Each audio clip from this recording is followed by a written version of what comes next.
సరదాకి మారుపేరులా ఉంటూ ఎవరికి అర్థం కాని భాషలో నోటికొచ్చిన బూతులు మాట్లాడుతూ అందరినీ ఆట పట్టించే ఆలీ ఇండస్ట్రీలో తనకంటూ ఒక మార్క్ తెచ్చుకున్నాడు.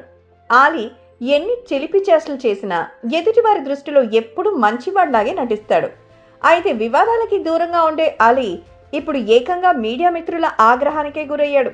ఒక సినిమా ఈవెంట్లో తోటి నటీనటుల్ని కించపరుస్తూ చేసిన వ్యాఖ్యల గురించి మీడియా ప్రతినిధులు అలీని నోటికొచ్చిన మాటలు మాట్లాడడం అనేది ఎంతవరకు కరెక్ట్ అని ప్రశ్నించగా దానికి అలీ చెప్పిన సమాధానం చిర్రెత్తుకొచ్చేలా ఉంది.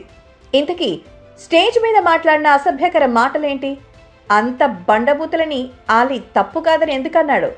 అసలు ఆలీ బ్యాక్గ్రౌండ్ ఏంటి? రోజుకొక్క పూట తిని బ్రతికే ఆలీ వేల కోట్ల ఆస్తి ఎలా సంపాదించాడు? మహేష్ బాబు చేయాల్సిన సినిమాని ఎస్వి కృష్ణారెడ్డి గారు అలీతో ఎందుకు చేయించారు? జగన్తో చేతులు కలపడం వల్ల అలీకొచ్చిన లాభాలేంటి? అసలు ఆలీకి పవన్ కళ్యాణ్కి మధ్య గొడవేంటి? ఆయనకి తమ్ముడిగా పుట్టడం నా కర్మ అని అలీ తమ్ముడే ఎందుకన్నాడు అనే విషయాలు ఈ వీడియోలో తెలుసుకుందాం. ఆలీ అంటే మీలో ఎంతమందికి ఇష్టమో కమెంట్ చేసి వీడియోని చివరి వరకు చూడండి. ఆలీ 1967 అక్టోబర్ 10న ఆంధ్రప్రదేశ్లోని రాజమండ్రిలో ఒక పేద ముస్లిం కుటుంబంలో మహమ్మద్ బాషా, జైతున్ బీబీ దంపతులకు అలీ జన్మించాడు. అలీకి 2 అక్కలు, ఒక తమ్ముడు, ఓ చెల్లెలు కూడా ఉన్నారు. అలీ తండ్రి భాషా టైలర్గా పనిచేసుకుంటూ తన 5 పిల్లల్ని చూసుకునేవాడు. అయితే ఆయన ఎంత కష్టపడినా ఇంట్లో ఉన్న వారందరికీ 2 పూటల భోజనం పెట్టేంత డబ్బు రాకపోవడంతో అలీకి యాక్టింగ్, మిమిక్రీ చేసే టాలెంట్ ఉందని గమనించిన ఆయన అలీని స్కూల్ మాన్పించి రాజమండ్రిలో ఉన్న శ్రీపాదజిత్ మోహన్ మిత్ర అనే నాటకాల ట్రూప్లో చేర్పించారు. దాంతో అలీ అక్కడే చైల్డ్ ఆర్టిస్ట్గా చేస్తూనే మిమిక్రీ అండ్ డాన్స్ కూడా చేస్తూ డబ్బులు సంపాదించేవాడు. అలా వచ్చిన డబ్బులో కొంత తన సినిమాలు చూడ్డానికి దాచుకుని మిగిలింది ఇంట్లో ఇచ్చేవాడు. అలా ఆ నాటకాల ట్రూప్తో కలిసి ఊళ్ళు తిరుగుతూ ప్రదర్శన ఇస్తున్నప్పుడే ఒకరోజు రాజమండ్రి వెళ్ళగా అక్కడ కె విశ్వనాథ్ గారు తీస్తున్న ప్రెసిడెంట్ పేరమ్మ అనే సినిమాకి కొంతమంది సపోర్టింగ్ ఆర్టిస్టులు అవసరపడగా మూవీ యూనిట్, ఆలీ ఉన్న నాటకాల ట్రూప్ వాళ్ళను ఆ షూటింగ్కి రమ్మన్నారు. దాంతో ఆలీ కూడా అక్కడికి వెళ్ళగా షూటింగ్ స్పాట్లో అలీ చాలా యాక్టివ్గా ఉండి మిమిక్రీ చేసి అందరినీ నవ్వించడంతో విశ్వనాథ్ గారికి అలీ యాక్టింగ్ నచ్చి అప్పటికప్పుడు ఆయన సినిమాలో ఒక చైల్డ్ ఆర్టిస్ట్ క్యారెక్టర్ని క్రియేట్ చేసి ఆలీతో యాక్ట్ చేయించారు. ఆ తర్వాత కె రాఘవేంద్రరావు గారు తీసిన నిండు నూరేళ్లు అనే సినిమాలో కూడా ఆలీ చైల్డ్ ఆర్టిస్ట్గా నటించాడు. కానీ 2 సినిమాల వల్ల అలీకి పెద్దగా పేరు రాలేదు. దీంతో ఆలీ తను ఎలాగైనా సినిమాలో నటించి పేరు తెచ్చుకోవాలని 10 ఏళ్ల వయసులోనే బ్యాగ్ సర్దుకుని మద్రాస్ ట్రైన్ ఎక్కేశాడు. అక్కడికి వెళ్ళాక అలీ చెన్నైలో ఉండే తెలుగు మూవీ ఆఫీసులన్నిటికీ వెళ్ళి మిమిక్రీ, డాన్సులు చేసి అక్కడ ఆడిషన్స్ ఇవ్వడంతో పునాదిరాళ్లు, గరానా దొంగ, మల్లెపందరి, పుత్తడి బొమ్మ అనే మూవీస్లో ఆలీకి చైల్డ్ ఆర్టిస్ట్గా ఛాన్స్ వచ్చింది. కానీ వాటికి కూడా అంతగా పేరు రాలేదు.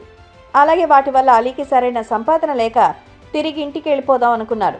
ఇక అప్పుడే డైరెక్టర్ భారతీ రాజా గారు తీస్తున్న సీతాకోక చిలక సినిమాలో ఆలీకి చైల్డ్ ఆర్టిస్ట్గా ఛాన్స్ వచ్చింది. ఇక ఆ సినిమా 1981లో రిలీజ్ అయి సూపర్ డూపర్ హిట్ అవ్వగా ఆలీ చేసిన క్యారెక్టర్ కూడా మంచి గుర్తింపు రావడంతో ఆలీ చైల్డ్ ఆర్టిస్ట్గా ఇక వెనక్కి తిరిగి చూడాల్సిన అవసరమే లేకుండా పోయింది. దీంతో మల్లెపందిరి, 4 స్తంభాలాట, 3 ముళ్ళు, చంటబ్బాయ్, స్వాతి ముత్యమని ఎన్నో సినిమాల్లో చైల్డ్ ఆర్టిస్ట్గా నటించాడు. ఇక ఆ తర్వాత ఆలీ క్యారెక్టర్ ఆర్టిస్ట్గా కూడా ట్రై చేయగా మొదటిసారి ముత్యమంతా ముద్దు సినిమాలో నటించి చెవిలో పువ్వు, అప్పులప్పారావు, రాజేంద్రుడు, గజేంద్రుడు, పేకాట పాపారావు అంటూ ఫుల్ బిజీ అయిపోయాడు. ఇక ఆ టైంలోనే అప్పుడు స్టార్ డైరెక్టర్గా పేరు తెచ్చుకున్న ఎస్వి కృష్ణారెడ్డి గారు తన దగ్గరున్న యమ స్పీడు అనే సినిమాని మహేష్ బాబుతో చెయ్యాలి అనుకున్నాడు. కానీ కృష్ణ గారు మహేష్ ఇంకా చిన్నవాడే, తర్వాత చేద్దాం అన్నారు. ఇక అప్పుడే ఒక మూవీ ఈవెంట్లో అలీ డాన్స్ కూడా చేయడంతో ఎస్వి కృష్ణారెడ్డి గారు తన సినిమాని అలీతో చేద్దామని ఫిక్స్ అయ్యారు. దాంతో అలీని ఒకరోజు ఆఫీస్కి పిలిచి కొన్ని డాక్యుమెంట్స్ మీద సైన్ చేయించుకున్నారు. ఆ తర్వాత ఏంటి సార్ ఇవి అని అలీ ఆయన అడగ్గా నా నెక్స్ట్ మూవీకి నువ్వే హీరో అన్నాడు. దాంతో అలీ ఆ డాక్యుమెంట్స్ని సరిగ్గా చూడగా అందులో హీరో పేరు అలీ అని రాస్తుంది. అది చూసిన అలీకి ఏం చెప్పాలో అర్థం కాలేదు. ఇక ఎస్వి కృష్ణారెడ్డి గారు ఆ సినిమాకి మొదట సౌందర్య గారిని హీరోయిన్గా అనుకున్నారు.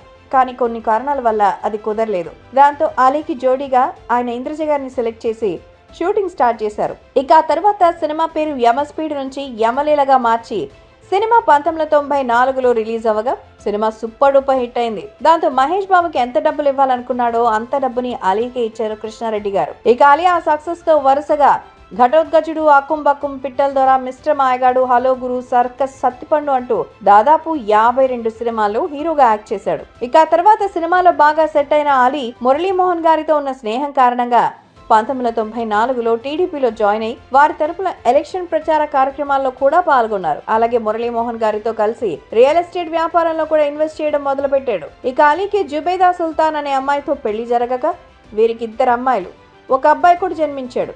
వీరిలో పెద్ద అమ్మాయికి అలీ తన అక్క పేరు పెట్టగా కొడుకుకి తన తండ్రి పేరు పెట్టుకున్నాడు. ఇక సినిమా ఇండస్ట్రీలో అలీకి పవన్ కళ్యాణ్ కున్న సంబంధం, ఫ్రెండ్షిప్ గురించి అందరికీ తెలుసు. పవన్ కళ్యాణ్ సినిమాల్లోకి రాకముందు చిరంజీవి గారి ఇంట్లో మొదలైన వీరిద్దరి పరిచయం గోకులంలో సీత సినిమా నుంచి మరింత బలపడి ఏరా పోరా అనే రేంజ్కి వీళ్ళు మంచి ఫ్రెండ్స్ అయ్యారు. దాంతో పవన్ కళ్యాణ్ ఏ సినిమా చేసినా అందులో అలీ కన్ఫర్మ్ గా ఉండేవాడు. అయితే 2014లో పవన్ కళ్యాణ్ జనసేన పార్టీ పెట్టగా అందరూ అలీ కూడా అందులో ఆ పార్టీలో చేరతాడు అని అనుకున్నారు. కానీ అలీ 2019లో వైసీపీలో చేరడంతో చాలా మందితో పాటు పవన్ కళ్యాణ్ కూడా షాక్ అయ్యాడు. దాంతో పవన్ కళ్యాణ్ ఒక మీటింగ్ లో, నేను అలీకి ఎంతో హెల్ప్ చేశాను, అతను నాకు మంచి ఫ్రెండ్, కానీ ఈరోజు అతను నన్ను కాదని వైసీపీలో చేరాడంటూ మాట్లాడారు. దాంతో ఆ మాటలకు అలీ రెస్పాండ్ అవుతూ, మీరు నాకేదో హెల్ప్ చేశానన్నారు కదా, అది ఎప్పుడు చేశారో ఎలా చేశారో, నేను మీలాగా మీ అన్నయ్యని చూసుకొని ఇండస్ట్రీకి రాలేదు, సొంత కష్టంతోనే వచ్చాను.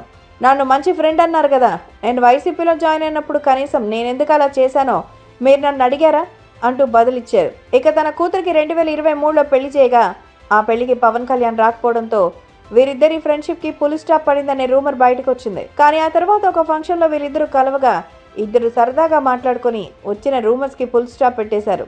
అయితే అలీ తమ్ముడు ఖయ్యూమ్ కూడా సినిమాల్లోకి వచ్చి కొన్ని సినిమాల్లో కామెడీ రోల్స్ చేసి అవకాశాలు లేక ఇప్పుడు సినిమాలు చేయట్లేదు. అయితే అతను ఒక ఇంటర్వ్యూలో, అలీ తమ్ముడిగా పుట్టడం నా కర్మ, ఎందుకంటే నాకు సినిమాలో నెగిటివ్ రోల్స్ చేయడం ఇష్టం, కానీ అలీ తమ్ముడు అనగానే నాకు కామెడీ రోల్సే ఇచ్చేవారు, అందుకే అవి చేయలేక ఇప్పుడు సినిమాలకి దూరంగా ఉంటున్నానంటూ సరదాగా చెప్పుకొచ్చారు. 2019లో వైసీపీ అధికారంలోకి రావడంతో జగన్ అలీకి ఎలక్ట్రానిక్ మీడియా సలహాదారుడిగా పదవి ఇచ్చాడు. దాంతో అప్పట్లో ఆ పదవిని వైసీపీ బలాన్ని అడ్డుపెట్టుకుని ఆంధ్ర, తెలంగాణలో ఇష్టం వచ్చినట్టు ల్యాండ్స్ కొనేసి దాని ద్వారా కొన్ని 100 కోట్ల ఆస్తులు సంపాదించాడని అప్పట్లో మీడియాలో కొన్ని కథనాలు కూడా వచ్చాయి. ఇక 2024 వరకు వైసీపీలో ఉన్న అలీ పార్టీ నుండి గుంటూరు ఎంపీ టికెట్ కావాలని ట్రై చేయగా అది దొరకపోగా ఆ సంవత్సరం జరిగిన ఎలక్షన్స్ లో ఆ పార్టీ కూడా ఓడిపోవడంతో అలీ వైసీపీ పార్టీకి రాజీనామా చేసి ఇప్పుడు రాజకీయాలకి దూరంగా ఉంటున్నాడు.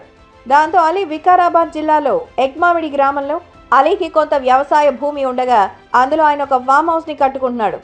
అయితే అది అక్రమ కట్టడం అని హైడ్రా అలీకి నోటీసులు పంపించింది. అలీ ఆ గ్రామ పంచాయతీ నుంచి ఎటువంటి అనుమతులు లేకుండా కనీసం పన్ను కూడా కట్టకుండా ఫామ్ హౌస్ ని అక్రమంగా కడుతున్నాడని, వెంటనే ఆ ఇంటి పనులు ఆపేయాలని గ్రామ పంచాయతీ సెక్రటరీ శోభారాణి ఇప్పటికే 2 సార్లు నోటీసులు ఇచ్చారు. కానీ అలీ వైపు నుంచి ఎలాంటి స్పందన లేకపోవడంతో ఫామ్ హౌస్ ల్యాండ్కి సంబంధించి డాక్యుమెంట్స్ ని ఒక్కసారి తమ వద్దకు తీసుకొచ్చి తమ ద్వారా అప్రూవల్ తీసుకోవాలని, లేని పక్షంలో ఆ ఇంటిని కూల్చేయాల్సి ఉంటుందని చెప్పారు. ఇక ఈ ల్యాండ్ ని అలీ ఆంధ్రాలో వైసీపీ, తెలంగాణలో కేసీఆర్ అధికారంలో ఉన్నప్పుడు వాళ్ళ సపోర్ట్తో కొనగా కేసీఆర్ అంటే పడని రేవంత్ రెడ్డి ఇప్పుడు కావాలనే అనిల్ని టార్గెట్ చేసి ఆయన కట్టుకుంటున్న ఇంటిని కూల్చాలని చూస్తున్నాడని ఆయన అభిమానులు అంటూ ఉన్నారు.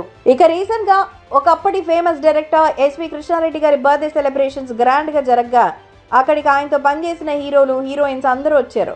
ఇక ఆ ఈవెంట్ లో రాజేంద్ర ప్రసాద్ గారు తనకున్న చదువుతో అందరినీ ఏరా పోరా అది ఇది అంటూ మాట్లాడి అలీని కొడగాని కూడా మాట నేసాడు. అయితే దీన్ని అక్కడ ఉన్న వాళ్ళు ఎవ్వరూ అంతగా పట్టించుకోలేదు. కానీ ఆయన అలీని అన్న ఆ చిన్న వీడియో క్లిప్పు ఆన్లైన్లో ట్రెండ్ అవ్వగా అలీని అంత పెద్ద మాట అనాల్సిన అవసరం ఏమొచ్చింది అంటూ అందరూ రాజేంద్ర ప్రసాద్ గారిని విమర్శించారు. ఇక అలీ కూడా దీనికి రెస్పాండ్ అవుతూ, రాజేంద్ర ప్రసాద్ నా గురువు, ఆయన చాలా పెద్దవాడు, ఆయన మాట తూలి అలా అన్నారు.